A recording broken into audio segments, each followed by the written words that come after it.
Habits are a great thing. And we minimalists, we have a lot of them.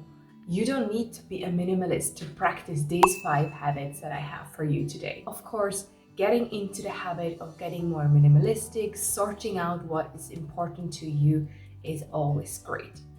But just to put a label on you and you feel like you can't do it, that's not all about it. And especially the 5 points that I have for you today, hopefully can give you a good insight and you can walk away after this video and implement these habits into your own life. I feel sometimes just because we hear the word minimalism and you personally don't practice it, it can be hard to associate these habits or certain parts with yourself that you feel like it's not that extreme. But these points that I have for you today will give you an insight whether you're minimalist or not. You can implement those habits as well. You're more than capable of. That's what we're covering today. Hi, welcome and welcome back here on Latest Men. Have you around here? If you already watched a few videos of my channel, please leave a subscription. If you're new here, feel free to do the same. I thank you very much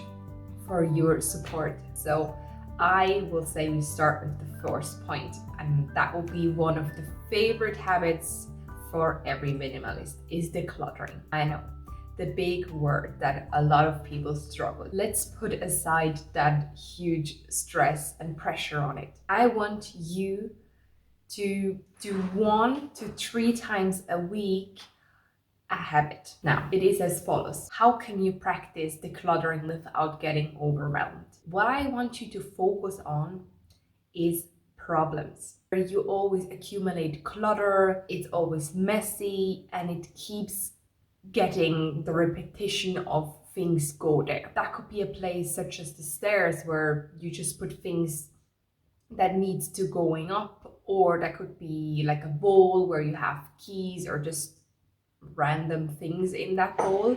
Could be a counter that keeps getting all the random stuff up there, or just things that shouldn't go. I want you especially to focus on these areas. Those are kind of key stations and problems that you can focus on in the beginning, because first of all, it stresses you out anyway. It's keep getting there. And second of all, it is something that you already notice. By noticing it, you can focus on the problem. And steps can be, is there something that I can do to help this problem? Would be maybe a basket, a solution for the stairs that you have always there and it comes up, or you have the rule that nothing has to go there at all. So you're not even getting tempted. And by focusing on these stations, you can start removing them or take actions to escalate them. And that also goes then further on. You pick a room or where you have the most stuff or you want to declutter on. Go by each room or by each section. Make it a habit of 1 to 3 times a week. Look into the room. See where you have those stations where the problems are accumulating all the time and find solutions for them. Or, the best part would be even declutter them. Get rid of the stuff that keeps overflowing your area. That's a really big tip I can give you at the start. And going around your house, making the 1 to 3 days per week of just finding items like random screws, socks with holes, clothes with holes that are just there just because, or you have duplicates, it's an empty bottle. You know where those things are. You probably procrastinate in not doing them at all. So if you just have that little habit of 1 to 3 days per week of finding those stations, take actions on these problems, you will see results. And if you don't really have the time now, maybe take a notebook with you or write it in your phone if you come across a problem that you can't deal at the moment. And that can be also like an activity you can do while listening to a podcast or music. But don't forget Don't go overboard it, that you're getting distracted and be not focusing on the actual part of decluttering and finding solutions for these areas. Habit number 2, consume as a minimalist. But consume is involved in everyone's life. And it can be hard sometimes to find the balance of getting not too restricted, to have still a fun and enjoy life. But I will catch you there.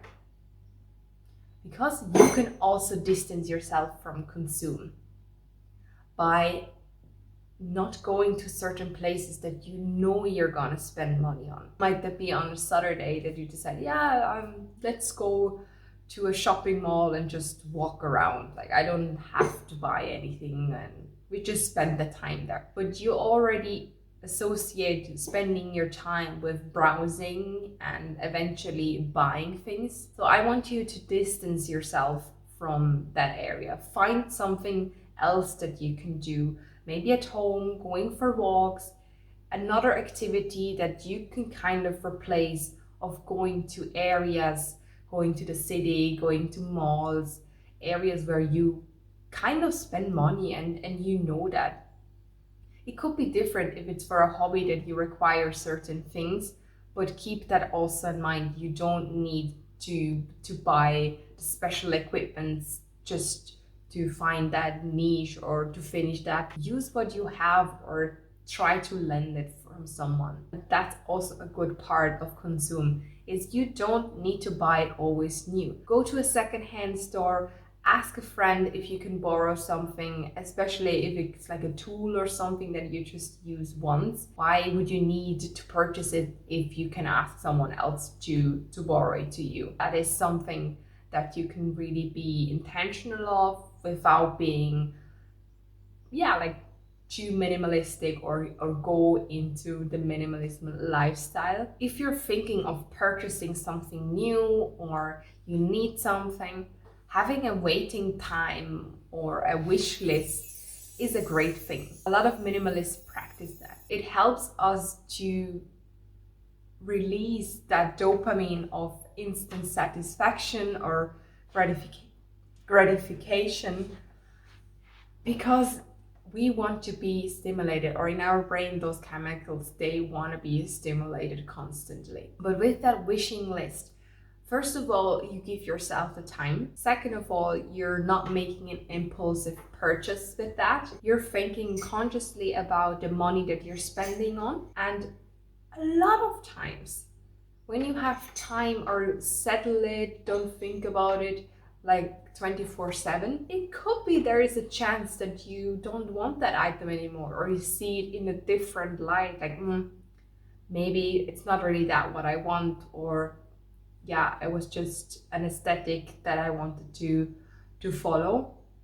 With that, you have a good guidelines and you can stretch it out as far as you want. You want a week, 48 hours, a month. That can be something that you can decide for yourself. But just having this habit or implement it in your life, hopefully can give a difference or make a difference in your life. Habit number 3 is very close related to consume, is finance. Doesn't always mean you need to spend the money on. So for me personally, everyone should establish a habit or a budgeting for their finance. May that be a paycheck routine, putting aside money for each category that you want to do. Might that be clothes, rent. Having those areas will help you to be consistent. You have less stress of getting in debt. These things are key essentially in every adult life. It is what it is. That's just something that you can learn. I have some videos about finances, so please feel free to check them out, and that can be a guidelines for you into finance. It's not always easy to know where to start, but once you already know how much money you're getting weekly or in your monthly payment, that can be a first start. Getting your fixed cost, what are they? Put them all together, sum them up, and see what you have left. And from there, you have already a good foundation. Stop procrastinating about your finance, get them checked, get them sorted out. You will feel much freer and have more control and flexibility as well into your finance. You have habit number 4, detox. Physical and digital detox. There are subscriptions that you keep notification or even pay a fee to get that thing. That would be a place where I would start immediately. First of all, your inbox is always full. You're getting the notification bell, or even if you have it on mute, you're still seeing it visually on your phone, your laptop, or any device that you use frequently. And the same goes as well for your phone. Stop with always having the notification bell on. Try to mute it or even just leave it out as well. Making your screen as less attractive as possible. Just using small icons, putting them into folder, giving you less option to get distracted and also organized. Then you don't have so many pages you have to scroll onto your phone and further devices that you use quite frequently. If you kind of organize them, first of all, you have more space, you lose less time of searching them, and third of you're getting less distracted and hopefully spending less time. And with the time especially, try to download a nap blocker. Block certain times where you want to be productive or have something to do, especially in the morning and in the evening. That can be a great habit to get started with, because these are things that take energy and time out of our life. And focusing on the here and now, doing activities is one of the key factors as well of being a minimalist. And with physical detox, that can also be stop procrastinating about things that you need to get done. Because if you're always procrastinating, first of all, you're delaying, that's the whole point. But in the end, you keep getting there, or there will be a stage where you have to deal with it. And for me personally, it often stresses me out, and unconsciously I'm not rested at all. Like I feel that constant pressure, even though I'm just pushing it out, it leaves me with an uncomfortable feeling.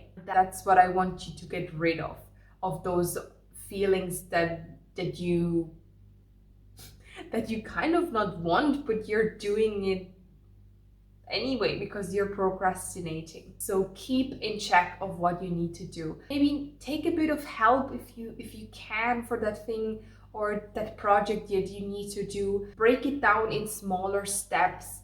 That can really help you to accomplish the things better or in a way that you don't procrastinate. That's really something I want to bring into your awareness. Just try to detox and get rid of habits that don't serve your purpose or a negative one that feel you drained.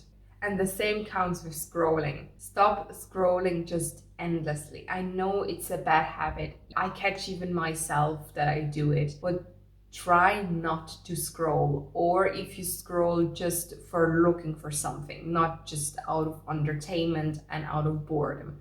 You can try to do something else instead. And I would say everyone kind of accumulates a lot of pictures on their phone. So instead of scrolling, if you have to wait somewhere or pass a few minutes, try to declutter your gallery or put them in folders. That can be a little thing that you can do instead. All right, so we are already at the last habit. Number 5, simplify your meals. We have to eat every day, and it's a struggle sometimes to create and cook those meals. So I want you to have it as easy as possible. One of the great things that I do is making meals on rotation. Having maybe a meal like 1 or 2 times a week that you have in your calendar, kind of. You want to settle for Monday is spaghetti bolognese day. Maybe Friday is pizza day. whatever you want to do it, then you can stick to it. It can help you to, first of all, decide what you need to buy in the grocery store. Second of all, you have already 2 to 3 days that you don't even have to think of what you need to cook or prepare. That can give you a lot of freedom in other areas. And especially I think when you're not consciously in the supermarket, or actually I have to pull you a bit back, before you go to the grocery store, you should already know what you're cooking for the week, because otherwise you're just browsing around in the supermarket, taking more time, buying things that you might not need, or having ingredients in the house that you're not sure of how to use them. And if you're sticking to those meals that you sorted out or decide with your loved ones that live with you, can save you a lot of time of not thinking, time of spending less in the grocery, and less time of cooking, because you already have the meals in your head, or at least having a recipe nearby with you. Yeah, cooking is a real thing, but don't make it a big struggle. Another tip that I want to give you is also with ingredients, with spices, with things that you don't often use. They don't really accumulate in your house anymore, since you have sorted out your meals, you're intentional of your weekly meals that you're buying on your grocery list. So you're not buying like things for recipes that you look out or in the internet that you want to do just because you don't know what to cook, or you're just looking it up and, oh no, I don't have this ingredient, so we're just getting a little sun kiss here. Yeah, so if you're having the meals that you want to do and get yourself into a habit of getting the same meals or buying them in that way, you're not buying random ingredients that you're not using often, so you're not getting the clutter in the kitchen as well of storing ingredients, spices, herbs that you not use very often. Just stick to the bases and do with the spices, or yeah, with the ingredients that you have already at home. Like, don't make it so complicated. Just use what you have. Okay, that's kind of it for my 5 habits. Hopefully you walk away from this video with implementing these 5 habits into your own life. So if you want to leave a comment of what is one of these 5 habits that you're currently struggling the most, or would like to implement now since you're focusing on that, let me know in the comments. Thank you very much for watching this video. If you want to give a subscription, I'm more than happy if you would do so. Thank you so much. Have a good time. See you the next time. Bye.